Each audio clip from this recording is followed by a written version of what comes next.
In 1992, Winona LaDuke wrote an article, and it was about the uranium in the Southwest where the Navajos live and up here where we are in the Northern Plains. And she mentions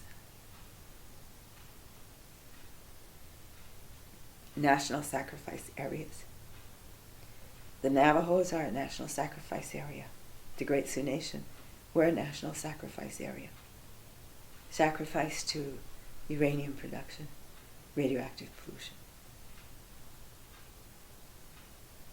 That's genocide.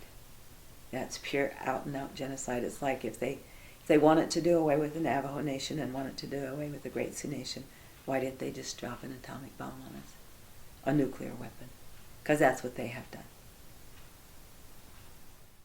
Because our treaty territory covers Montana, North Dakota, Wyoming, and Nebraska too, parts of those areas, as the breadbasket of the world. Because these are all agricultural states.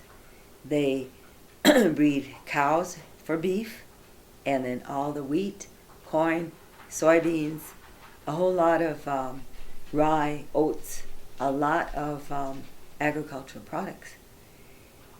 These are all being contaminated by radioactive particles and have been for 30, 40, 50 years.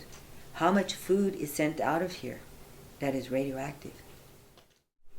They still do active mining, and they're trying to build new mines. And so then, in order to get away from the word uranium, they don't talk about the radioactive qualities of rare earth elements. So now you see new applications for rare earth mining. There are, this woman, non-Indian woman, did a study, a research study, and she found through EPA, the EPA documents, that within our treaty territory, there are 2,885 abandoned, open pit uranium mines and prospects. But the other part is that the coal that comes out of here is laced with uranium. They never talk about that. All the coal that's shipped to both the East Coast and West Coast from Wyoming or North Dakota is laced with uranium.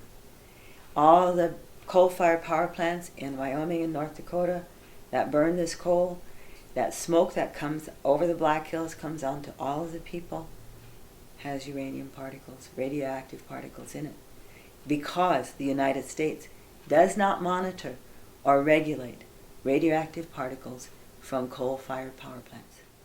We in this region have the highest rate of lung cancer in the whole United States.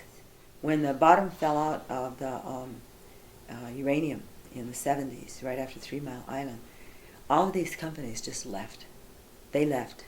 And they weren't just big companies either. They could have been just a rancher mining in one of his fields, and they just left in there. States around here, no way will the congressmen or the senators ever want to talk about it, because these states also rely on tourism.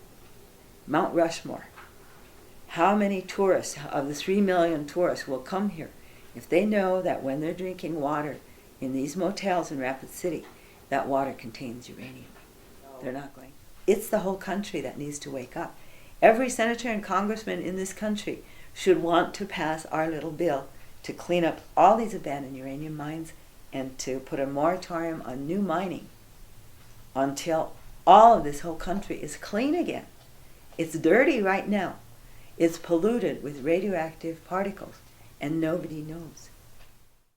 It should be on the front pages like of the New York Times or Washington Post, but it's not. Why? Do they want the Americans also not to know of the danger that's coming to everybody? It's not just us. We're just the miner's canary. We have written a bill. We're trying to get a bill passed for the cleanup of all these abandoned uranium mines. More